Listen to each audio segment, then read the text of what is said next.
Time now for your Overwatch Power Rankings. We got Emily Rand in Los Angeles, Darin Kwilinski sitting with us here in Bristol, Connecticut. Little bit of movement here as we get to stage 4, week 2.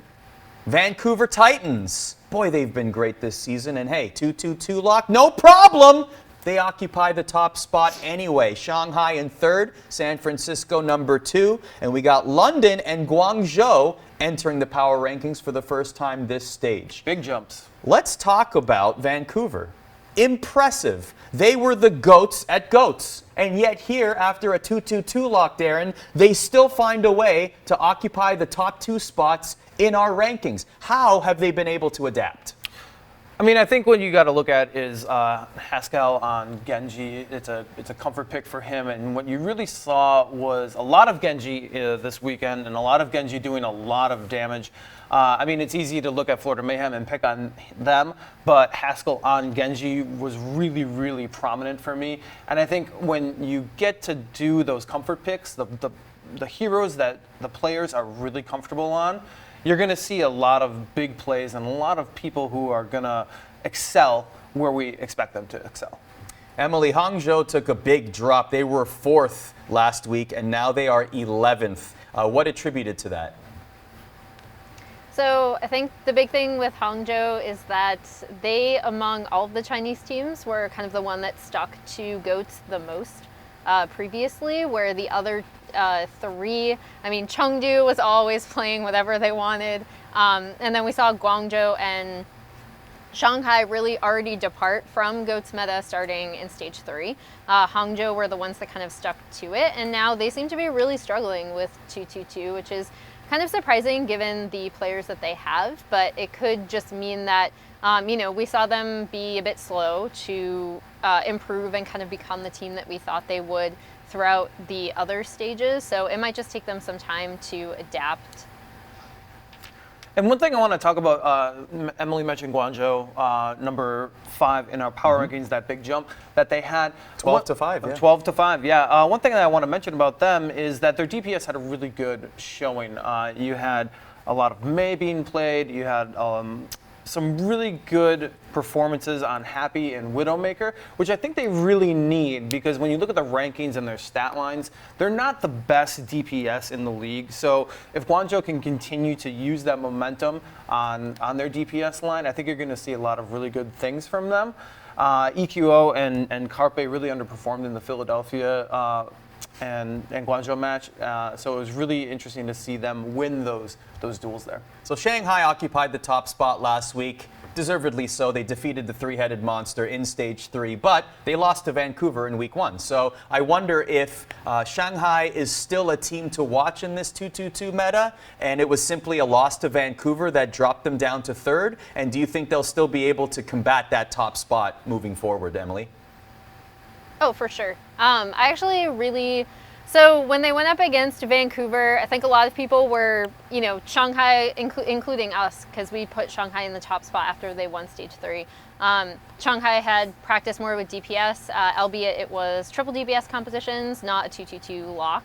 And then people were looking at Vancouver and being like, okay, how well are they going to adapt? Because initially they did have some trouble with Sombra before they figured it out in stage 3. However, Vancouver, I mean, I know Darin brought up Hangzhou, but I want to call out Hureg, because Hureg's Widowmaker was just absolutely insane.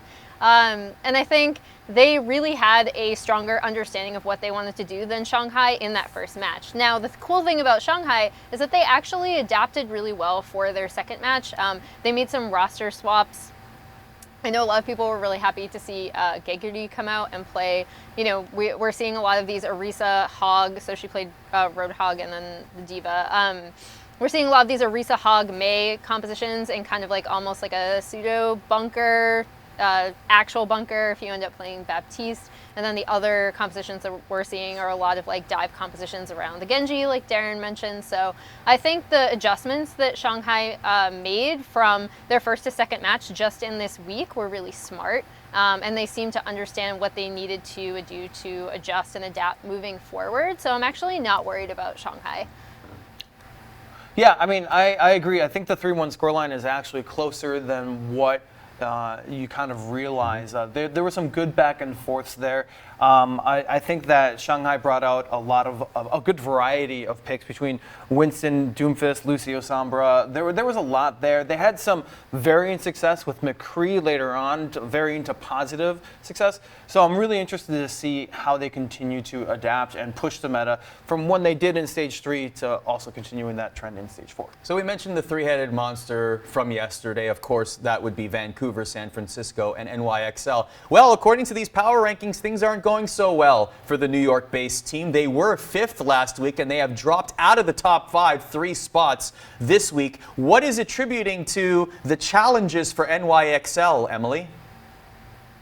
So I think a lot of the power rankings going into this week, there's like kind of this weird extreme adjustment that also happens because you have some teams playing 2 matches, some teams playing only 1, and you have a bunch of kind of unique, I guess, 2-0 teams right now. Like there's obviously Vancouver, but then you have Guangzhou, you have London kind of shooting up, you have Chengdu, who like no one knows where to rank regardless. Like Chengdu is the team that I love the most when I watch them play, but I hate the most when we have to do power rankings meetings because it's just like, yeah, there's Chengdu doing their own thing.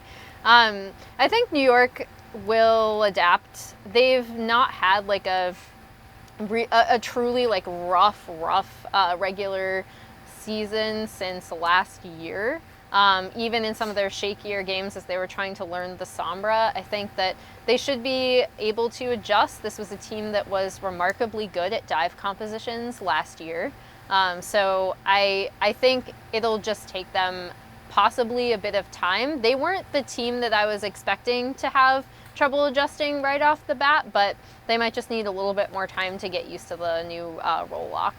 Last question for both of you, and I've been speaking with some of the Overwatch commentators. They said you got to keep an eye on London, especially the 2-2-2 lock. Like they're going to over-deliver in terms of what you think they're going to deliver this season. Of course, they were champions last season. But when you look at this rankings or when you look at all the teams, is there a team right now that isn't in the top 5 that you say, you know what, they're going to contend for the top 5?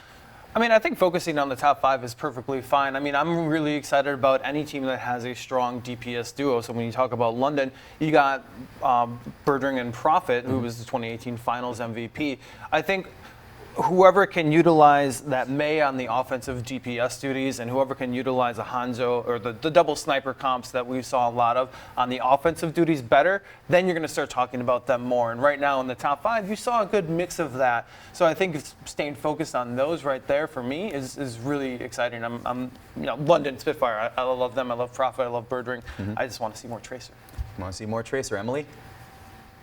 In terms of teams that aren't in this week's top 5 that I think could make a run up, I'm actually putting NYXL in there. Like I mentioned, I think this was a very good dive team, and they still have a remarkable talent on that team. So I'm actually really crossing my fingers that they can adapt as quickly as possible, just because, I mean, they're obviously already in playoff contention for season playoffs, but I just think this team is so remarkably talented, and I want to see that. It's kind of like how I feel about London for most of the year.